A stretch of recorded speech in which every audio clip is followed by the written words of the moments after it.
Have you ever been told blood is thicker than water? Usually, it's followed by advice like family always comes first. But have you ever wondered why we needed this phrase even in the first place? Because we're born into families, they are our first relationship. So, why did history feel the need to constantly remind us to stay loyal to them?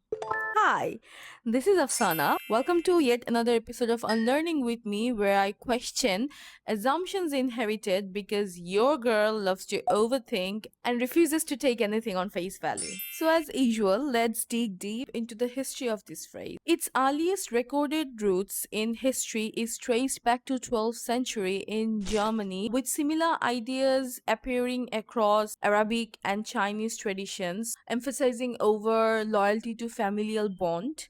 In English, the expression was first used in 1412, conveying the meaning that blood naturally draws to blood. By early 1800s, the phrase was also used to portray the deep bond between people who had shed blood together in battle. You may have also heard that the real saying is the blood of the covenant is thicker than the water of the womb. It has become incredibly popular because it focuses on chosen relationships over the biological ones. But despite how often it's been used online, historians have not yet found any evidence of its documented root. And honestly, that is even not the point. What fascinates me in all this is how a centuries old saying is still shaping how we evaluate and judge our relationships. Does sharing DNA automatically earn someone unlimited loyalty? Can this phrase justify tolerating disrespect, manipulation, or even abuse just because they are family? I have often found that some of my deepest support, growth, understanding actually come from my chosen friends and colleagues. And these relationships are built on shared values rather than shared genes. The video definitely isn't meant to justify that family is less important. Of course not.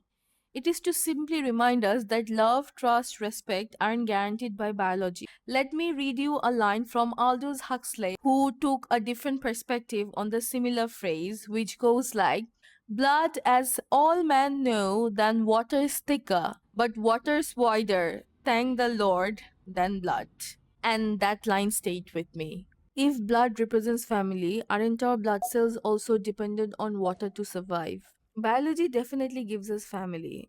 But maybe the people who truly sustain us can also be the ones we choose. For generations, we have normalized toxicity, manipulation, disrespect, or even abuse in the name of family. But the way I understand, relationships should never demand our sacrifice of human dignity. Let me know your thoughts, and I'll see you in the next video.